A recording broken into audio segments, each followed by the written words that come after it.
Madagaskar dikenal sebagai pulau lemur yang memiliki tingkat keragaman hayati tertinggi ketiga di planet bumi setelah Brasil dan Indonesia.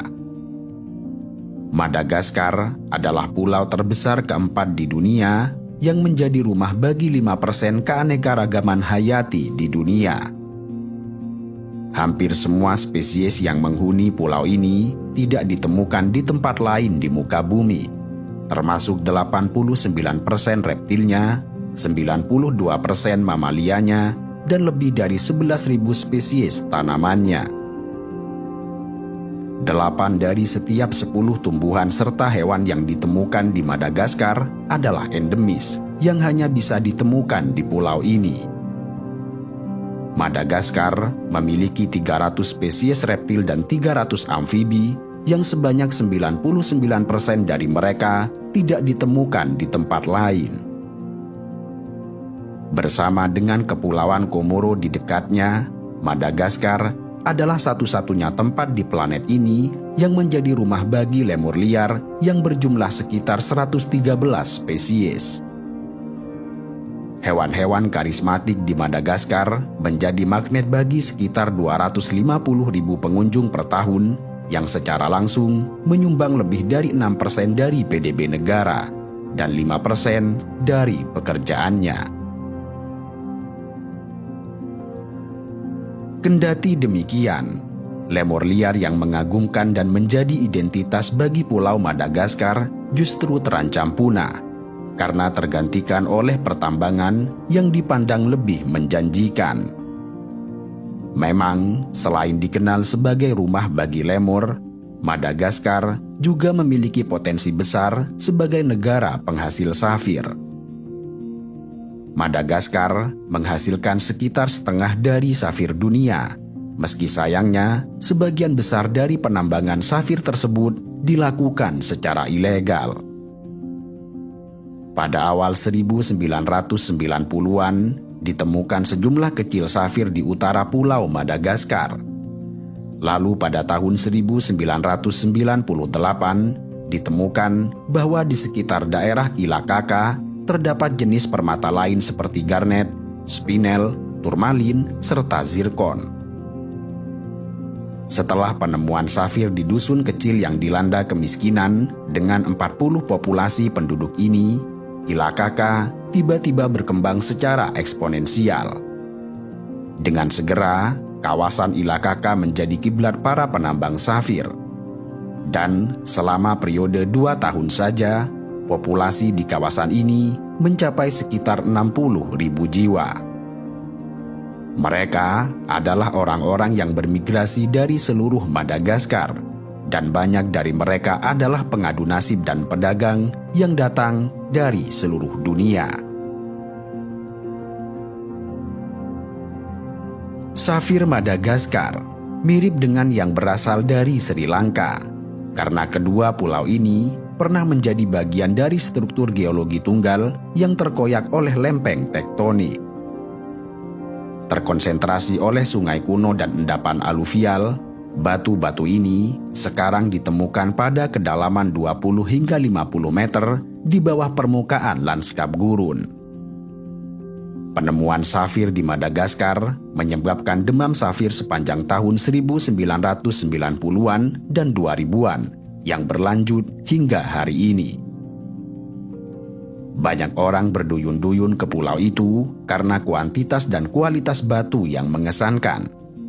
Padahal dulunya, sebelum tahun 1998, produsen safir terbesar adalah Sri Lanka dan Thailand.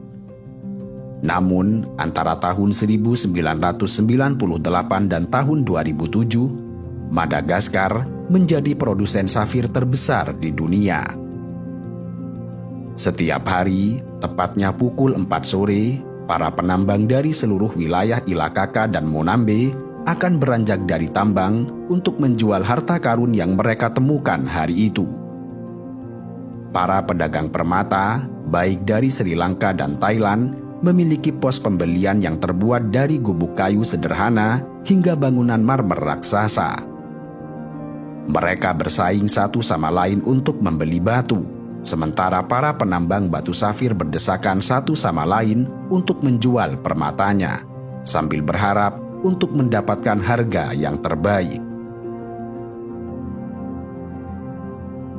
Untuk sebuah negara yang sekitar 80% penduduknya hidup di bawah garis kemiskinan, pertambangan seringkali menjadi satu-satunya peluang untuk mendapatkan pekerjaan serta bertahan hidup. Sehingga, bahkan jika pemerintah menutup aktivitas tambang ini, kemungkinan hal tersebut hanya berupa tindakan jangka pendek, yang hanya berlangsung sampai penemuan tambang safir berikutnya. Biasanya, para penambang mencari lapisan kaya safir yang terkonsentrasi di bekas dasar sungai. Dengan menggunakan perkakas tangan, mereka menggali lubang sederhana untuk mendapatkan batu permata. Lubang-lubang itu seringkali berdiameter kurang dari 1 meter untuk meminimalkan risiko keruntuhan. Bagi para penambang, menemukan kerikil berharga adalah satu-satunya yang paling penting, melebihi habitat lemur yang terancam yang seharusnya mereka jaga. Untuk membangun tambang ilegal, puluhan ribu penambang telah menambang ribuan hektar hutan di kawasan lindung. Setelah mengekstraksi kerikil dari bumi, mereka memprosesnya melalui sumber air terdekat untuk menemukan safir. Tentu saja, penambangan ini berdampak serius bagi habitat lemur yang tersisa, di mana sebanyak 90% di antara mereka telah hilang karena penebangan pohon dan serbuan para penambang. Perlindungan pemerintah untuk hutan Madagaskar berasal dari tahun 1700-an, di mana raja yang memerintah kala itu melarang penebangan pohon hidup untuk kayu bakar.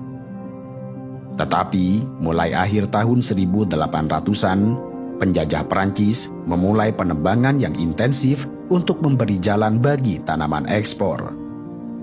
Dalam beberapa dekade, sekitar 75% hutan tua di negara itu telah dihancurkan. Pada tahun 1927, Prancis melarang perburuan lemur dan menciptakan cagar alam pertama di wilayah Afrika. Tetapi pada tahun 1990, 30 tahun setelah kemerdekaan Madagaskar, setengah dari hutan yang tersisa tersebut telah hilang. Yang mana dari 27 juta hektar hutan hujan yang dimiliki Madagaskar telah menyusut menjadi kurang dari 10 juta hektar pada tahun 1985.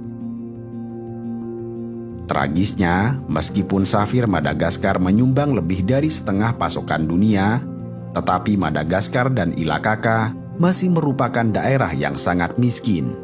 Dan lebih dari itu, pulau ini juga terancam kehilangan aneka ragam hayati, terutama lemur liar yang selama ini menjadi identitasnya. Lemur selalu membutuhkan hutan agar populasi mereka dapat menjaga ketahanan genetik dan kelangsungan hidup jangka panjang. Namun saat ini, sudah sekitar 90% habitat lemur yang telah hilang dari Madagaskar.